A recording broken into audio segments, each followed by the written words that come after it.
Let's open up the OG mailbag, brought to you by the Butcher's Market. We appreciate them. Check them out at thebutchersmarkets.com.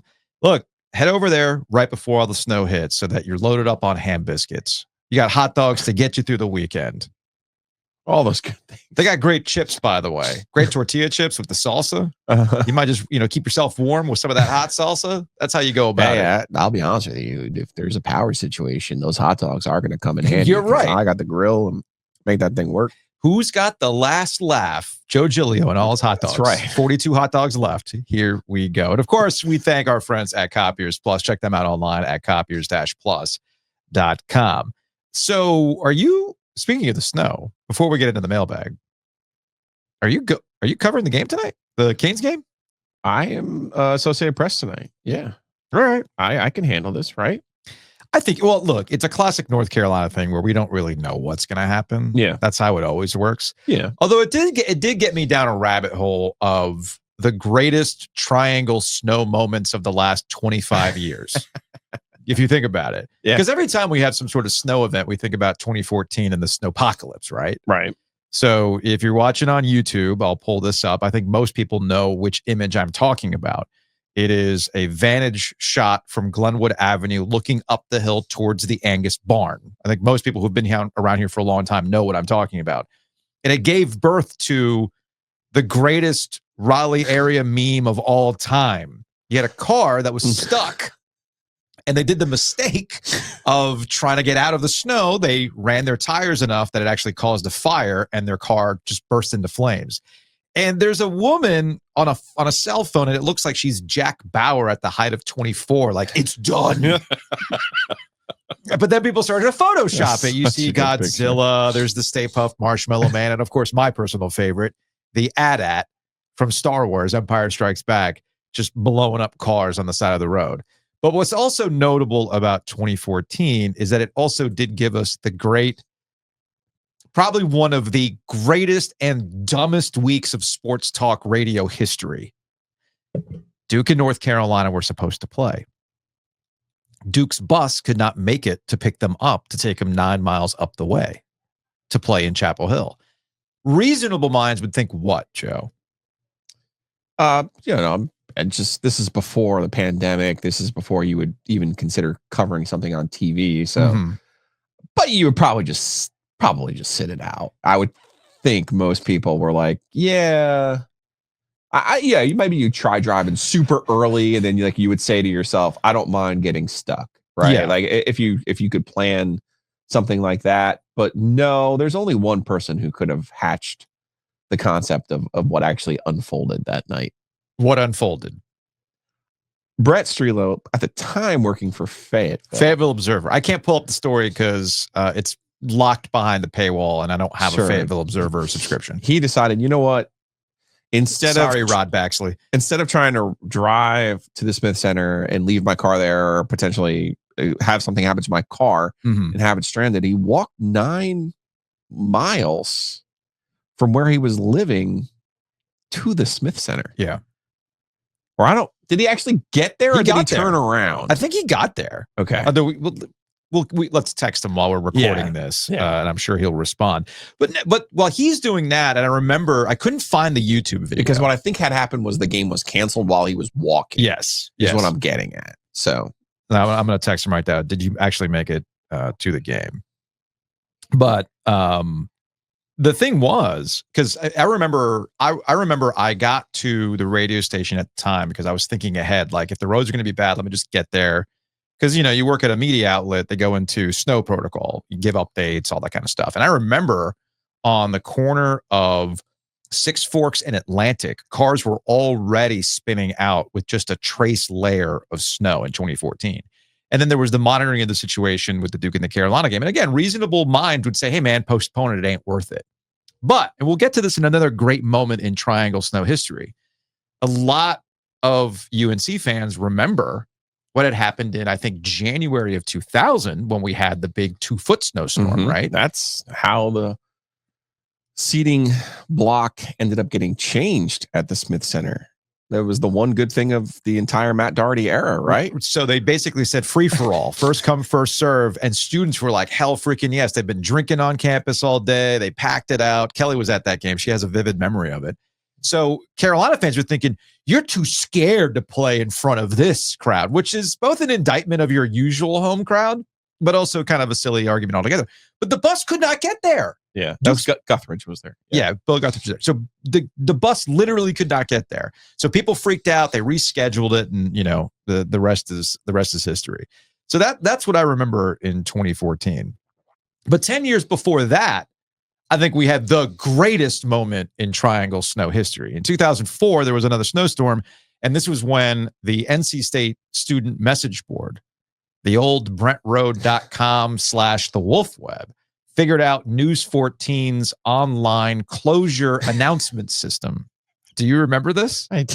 So this is up there in NC State accomplishments, up there with the UT porn and the cancellations. Those are two great technological advancements, and of course the shining rose, the crowning jewel, the flight aware tracker for tracking coaches during searches. So those three things: a leaked porn tape, a huge anus on the scroll of the closed Christian Fellowship worship, and the flight tracking software. The Wolf Web has an archived thread of that day in January, so I pulled some of my favorite ones. So this was News 14 closing. Hang on. Yeah, hang on. I know you want to sip your coffee. So the closing reads, BWN Law Firm, aka Bone Law Firm, closed Friday. Contact Do You Bone for more information.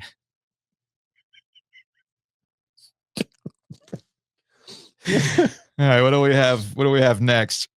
Oh, this is a classic. Two Tone Inc. closed Thursday and Friday. Call Jenny at 867-5309. Weather on the was. That's inspired. What else do we have here? We've got yes, Colonel Angus Chicken open from 6 to 9 on Friday. At what point did they never figured it out, right? No, they just kept running because it was automated. It just kept running up there. Oh, because you could contribute. Because it was like a community type. You go to the website, they figured it out. You're helping out. And then they put it in there. And then this is like such big peak dork stuff. Windows 32 exception error. If you're seeing if this is your first time seeing this, please reinstall Windows. Again, that's just like big dork energy right there. You did that one. I did not participate in this. I remember watching it unfold live though. Below Me Dry Cleaning Inc., aka Below Me Dry Cleaning John Holmes. Closed Friday until 12. Pick up at noon. Jonathan Holmes or Below Me for more information. What else do we have here? We've got Watkins Family Reunion Service. Holla at Penis for more information. You know how we do. Another classic. And then what else do we have here? I think there was two more that I had pulled here. Brigham Young, closed Friday. This is for daycare preschool. Oh, no. Daycare preschool, Brigham Young, closed Friday. Contact R. Kelly for more details. Wow. It was a different time, folks. Wow. It was a different time. And then, of course, we have Cecil's Cockring Emporium back up tomorrow. I've never seen that. I'm laughing because on the previous episode, we talked about how we've advanced and how, oh, no, we can't bring back Buzz Babes because we've evolved. Funny you mentioned that because as I'm going through the clips, I see shout out to the old BMW blonde, aka Melissa, aka Buzz Babe Melissa. There was an 850 The Buzz sports radio commercial that was running during this, and Melissa got some screen time, which of course everybody in the Wolf Web had a good time with that. So honestly, up there in the pantheon of great Triangle moments in snow history, the Wolf Web. I'm sorry, I was going to say troll. We've evolved over time because back in 2004, what you did on the internet was pwn, not own, but all caps PWN. Yes, that's what you would do. You would hacksaw them. Folks, this is how we used to speak on the internet. The youngins don't understand this leet language, L33T, that leet language that we used to use back in the day. And of course, No conversation about snow in the Triangle is complete without the 2000 snow in January, which was epic on a variety of levels. Getting back to 2014 and the stupidity of Duke and Carolina, and you're scared to play us. And a guy got on, I couldn't find it on YouTube. There was a guy who drove the length of 15,501 to prove that Duke was scared to play UNC that night. But in January 2000, as you mentioned, it changed the seating arrangements at the Smith Center because it really allowed the students to make some noise at the end. So they've got, somebody had uploaded via VHS a recording of this game in 2000, which is very weird in multiple ways because this is 25-year-old footage. Yeah. And in your mind, you're thinking, it's going to look like the moon landing, isn't buddy, look at this. It's blurry. It's not HD. This is the final 3 seconds, and there's so much going on here to Dan, this was a heck of a performance by Rhea. And look at this. Do you think this means anything to these folks here at North Carolina? Are you kidding me? It'll take a while to get out of here as Bill Guthridge gets the victory over Gary Williamson, Maryland. Once again, the final score here at the Dean Smith Center. North Carolina 75, Maryland 63. So there you go. Good to hear Mike Patrick's voice. I was kind of flabbergasted by the shorts. I forgot how baggy they were back in 2000. Yeah. And then, seeing the students. And I don't know, again, I know there's explanations for this, but back when we were in college in the late 90s and early 2000s, you would look at footage of, this short shorts and the short shorts, and you'd see pictures of Sidney Lowe, and you're thinking Sidney Lowe is like 35 years old while he's playing hoops for NC State, right? But no, he's a college student. Going back and looking at the students on campus, they look way older than students do today. Well, that's us. That's our perspective. Yeah, maybe it is. I found the AP story from that Canes game from that same month, that same week. The lore, the Rod Brind'Amour lore, because that's how I was going to close this. Okay. This might be one of the great moments, not just in Triangle sports history, but Triangle snow history in 2000 with that snowstorm. Rod Brind'Amour gets traded. He arrives. Chip Alexander, your old colleague at the News and Observer, had asked him about this back in 2020 because it was like the 20th anniversary of him being traded at that time. And Rod's usual humor demeanor of, yeah, man, it was quite the day when I got here and there was dumping snow. Didn't you say you were caught without your suitcase or without a coat or something? And I didn't have anything, and then I got stuck in the snowstorm for, what was that, 10 days, and couldn't get anywhere, and left my rental car on the highway, and I couldn't move. So it was interesting time. Southern hospitality, though. I did, though. That was, again, that's what stood out, was how nice everybody was, accommodating, and way a little different than I was used to, let's put it that way. Third graph so this was January 27th, 2000. Mm-hmm. Okay. So third graph of the AP story.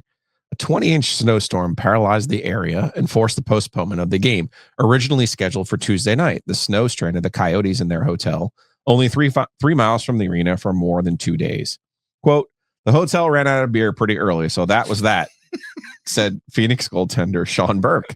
We were bored, but it was good for us. We needed some rest. Maybe it came at a good time. Carolina's goodwill gesture of 2-for-1 tickets and complimentary ones to a pair of upcoming games was greeted with a crowd of 9,675 who braved the icy roads to head to the Raleigh Entertainment and Sports Arena. I love that. Yeah, Phoenix had been in town since Monday, but couldn't leave for its game Wednesday in Atlanta. Oh, geez. Since Raleigh-Durham International Airport was closed, prompting Thursday's makeup game for a rare matinee. I mean, we got Atlanta. They were Phoenix. They're not even there anymore. I keep forgetting they're not even there. These two teams do not exist. This was one of the years that they were called Phoenix, not Arizona, as well. So I don't remember 9,000 people being there, but I remember being there. I remember it was in the afternoon, and I thought it was super unusual. And I do remember them being there for like a million years. See now, okay. So Brett texted back, and he says, if my memory, it was like an 8-mile hike to the Smith Center from where I lived in Durham. Maybe 4 to 5 miles into it, they postponed the game. So I stopped at Nolan Hayes' place. Okay. That's what I thought. And near Findlay, about 6 miles into the hike, crashed with him and then got a ride home the next day. He did send me the PDF, and I don't have the, actually I have the ability to send this to my computer real quick. So sit tight, because it's worth it for the visual if you're watching on YouTube. The way in which, yeah, you want to talk about dedication. the way in which they put the photo of Brett, which is funny because he's wearing like a full on snow bunny hat. Yeah. It's freaking hysterical. So hold on a second. Let me pull this up on the Chrome. Let me share a screen here. Here's the image if you're watching on YouTube. There's Brett with his funky hat, ready to go, make the trek. Reporter takes on icy hike in vain. And look at that dateline. Along Highway 54. Great moments in Triangle snow history. I was also thinking about an ice storm. It was an ACC Big Ten challenge where NC State was hosting Penn State. I only remember this because there was a dude named Evan Seacat. If I remember the guy's, I don't know why this sticks with me. And I'm trying to remember what year that was. And there was nobody at the arena. Absolutely nobody at the arena. And yeah, I think it was, I can't find it. Either way, I just remember there was an ACC Probably Big Ten 7 challenge. or 8. Had to be. Yeah. And there was like a weird ice storm. Nobody went. Everybody was told to stay home. And there was maybe like 500 people in the building. It was a slog of a game. I guess I was there. You know, you got to go for AP. I was there for Metro Radio Networks, AP Radio Networks, Sporting News Radio, all that stuff. Anyway, let's get to the mailbag, shall we? Here's the mail that never fails. Makes me want to wag my tail. When it comes, what a whale. Speaking of the Canes, we have some Canes discussion that comes through the mailbag. You got mail. This was in reaction to what Mike Sunheim, Vice President of Communications for the team, he came by earlier in the week to talk about Eric Stahl and his legacy with the Canes, not just on the ice, but really being the first player that had national attention for the Carolina Hurricanes before he gets his jersey retired, his number retired this weekend. And he brought up like the lost decade of Canes hockey from 2009 to 2019 and what had that done to the season ticket base. So Pillage chimes in, I wonder what the generational breakdown of season ticket holders is. My parents are and have been since 02-03. I grew up watching these guys, but I still don't have season tickets, though that may change next season. I spent the last decade since I got out of school saving up for a house. Yeah. The economic considerations of going to hockey games is vastly different these days, and it's not going to change anytime soon because, as Mike said, during that stall time, they weren't a cap team. In order to be a cap team, price of the brick goes up. Yeah, I mean, it's an interesting because you had this team move here, right? The franchise from Hartford moves here. And if you're unfamiliar with the Hartford Whalers were known as the Forever 500s, in part because they were never that bad, but they were never good enough to get over on Boston or the Rangers. Yeah. So you had this kind of, I don't want to say hard luck. It was more of just like overlooked franchise. And I don't think we ever, now we tried. I say we, I was at the News Observer at the time. Luke DeCock was there, Ned Barnett, Colton Tudor, Chip Alexander. We all covered 02 and 06, and we all kind of tried to explain how lucky we were to have 02 and 06. But I think that's kind of part of what Hartford's resentment to this day is. You're talking about a franchise that at Hartford, I believe, had only won one playoff series. I think, yeah, I can't because it was back in the day when they were true divisions. It was the Adams or Pat. I think they were in the Adams division, and you had to play. They were in with Montreal and Boston. They could never get over on them. It was just one of those things. You know what I mean? So they never had true success the way that the Hurricanes did in their first 7-8 years in the market. Like, we were truly spoiled by their success. Now, true from a team from the state of Connecticut, it was UConn-esque. When they got in, they made a run. They did. But it took but remember, it took them a while to get in. Yeah. They lit the place on fire when they got in. Yeah.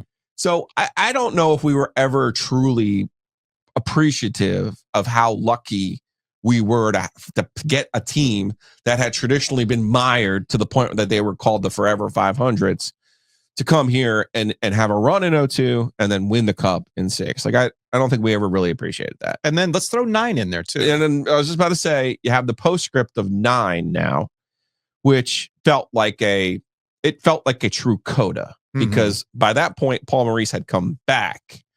And at that point, you saw the true maturation of Eric Stahl. It had gone from Rod Brind'Amour's team to Eric Stahl's team, and he was the driving force in 09. Not that he wasn't their leading scorer in 6, but he was still very young.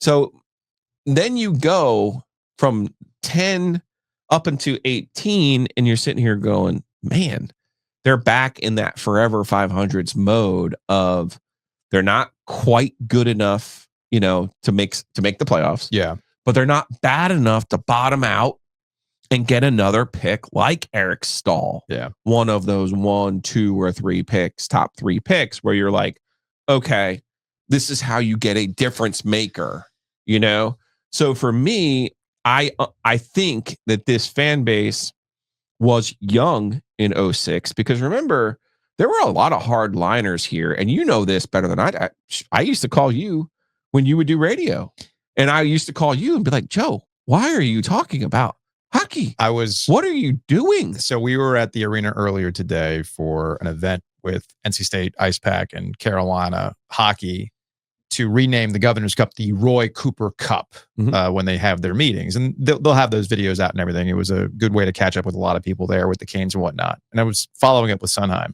I said, the one thing I forgot to mention when you said, I kind of checked out of caring about the Canes when I wasn't covering them for that 10-year span. I had that thought this morning when I was like, I remember when you used to text me in the middle of the afternoon show and you would be like, context.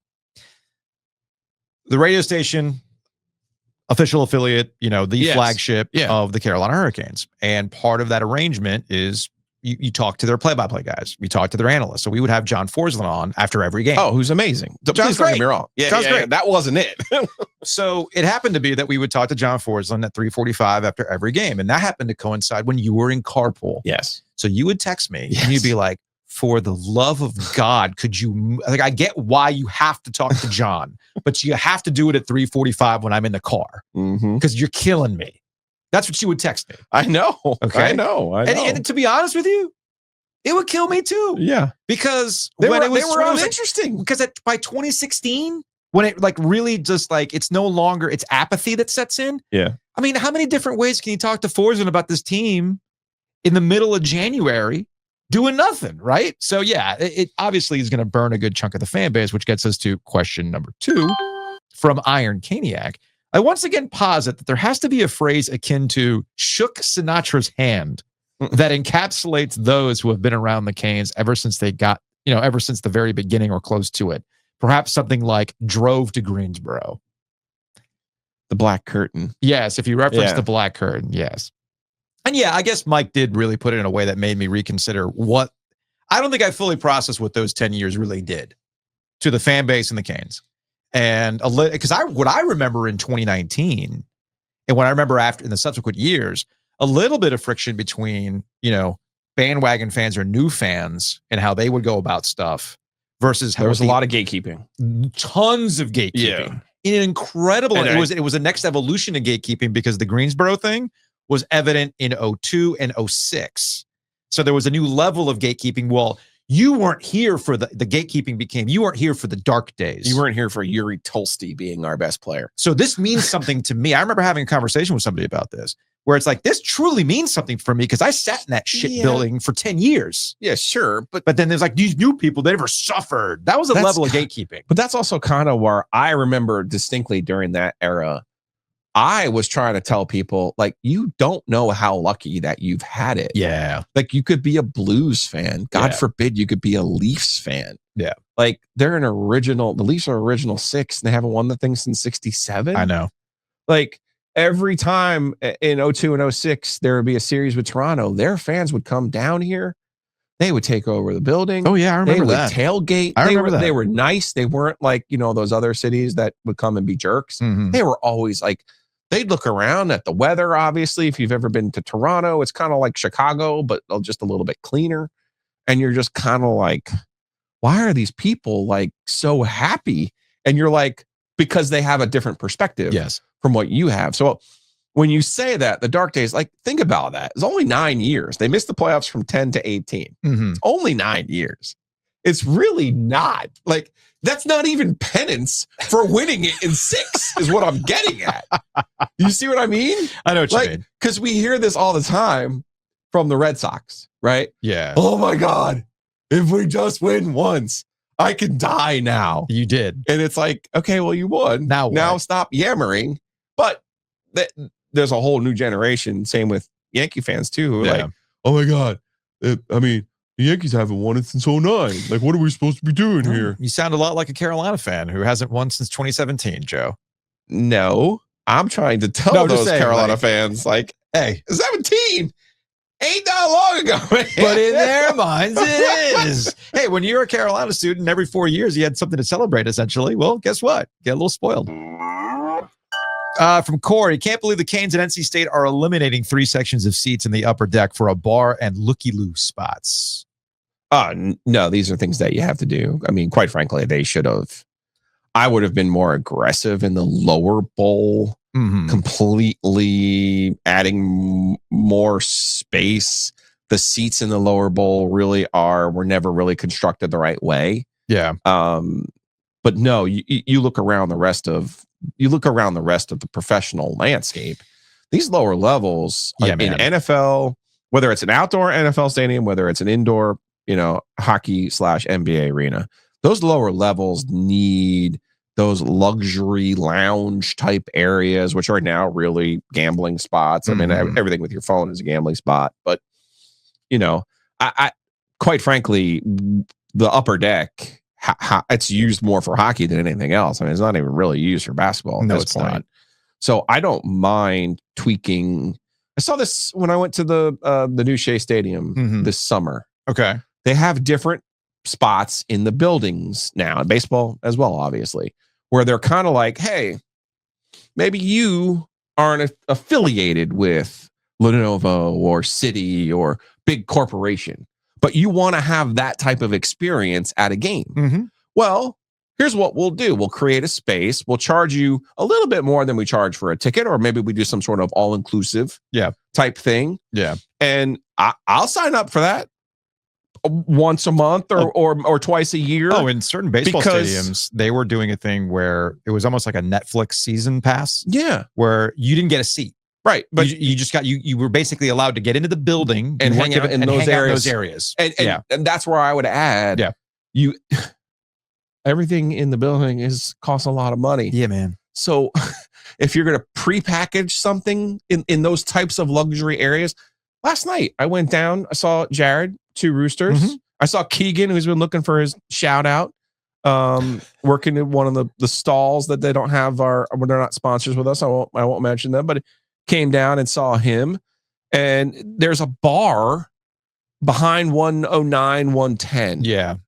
It's not the lounge. It's not that ledge. It's behind it. And since that Notre Dame Penn State game was going on, there were a lot of people congregated over there, watching the game, drinking, hanging out. And I think, hockey's a little bit different than baseball in the sense that, like, baseball, you need areas like that. Yes. Like, I don't know about you, but when I go to a baseball game, I get antsy. Oh, I'm in the same boat. I walk around. I check stuff out. Hockey, walking around. It's constant. It's constant hockey, action. There's it's constant so action. much going on the ice where it's just kind of like, all right, I can see what you're trying to do here, but I just kind of in my head noted, like, there's a lot of people hanging out back there. They should be hanging out with the game in front of them, and that's what it ultimately gets back to.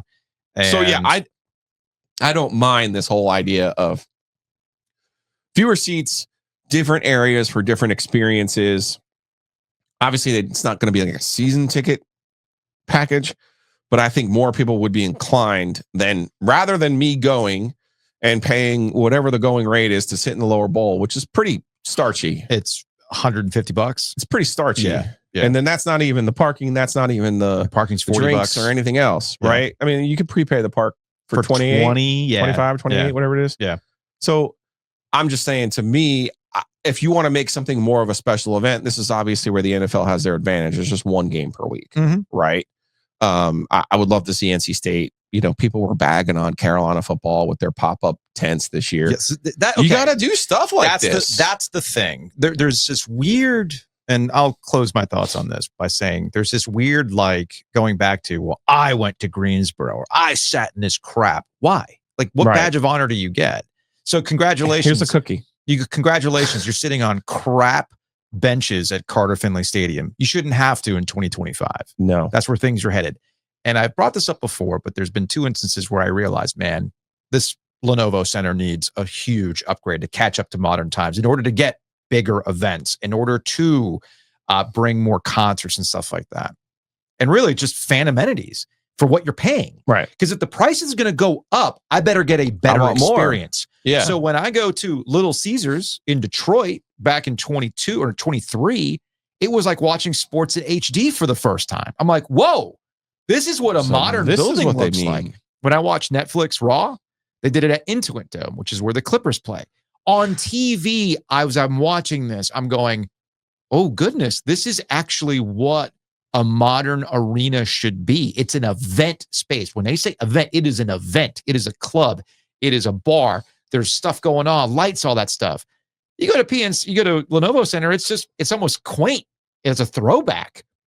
You can't do that anymore. And that's what they say, looky-loo spots. Y'all, that's what if you want sports to continue to thrive, you need young people to go. And in order to get young people to go, you have to meet them on how they experience stuff. This is how they experience it. If you don't like it, well, they don't care about you anymore because you're old. That's a really hard thing to grasp. Yeah. That's a really hard thing to grasp. This is not targeted for me. This is not for you. What happened? What do you mean it's not for me? You have new mail. Sorry, it's not for you. From Pat, is Rod Brind'Amour a more successful Dave Doeren, or is Dave Doeren a less successful Rod Brind'Amour? I know Rod's answer. Sigh.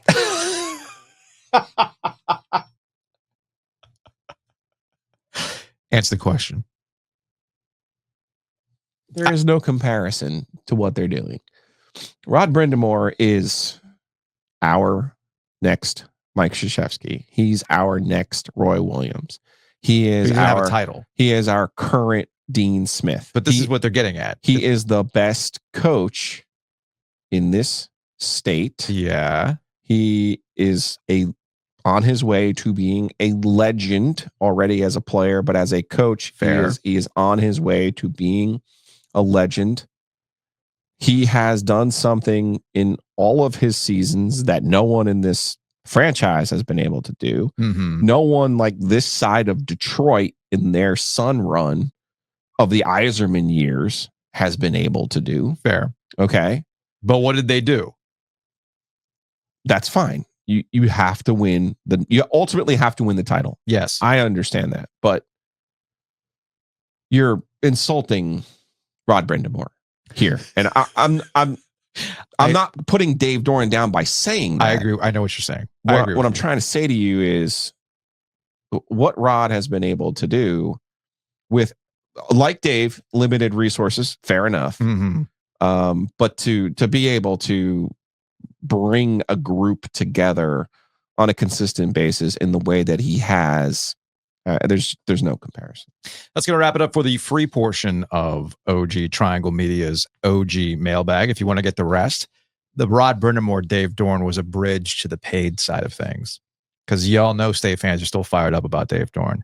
We also have some Carolina football takes. We've got some Go ACC moments thanks to Notre Dame in the college football playoff, and some other follow-ups as well. So if you want to hear the rest of the OG Mailbag, check it out at ogtrianglemedia.com. Go be a subscriber to OG Fans, and you get premium podcasts like this. And everybody else who has subscribed, we appreciate you for being part of OG Fans.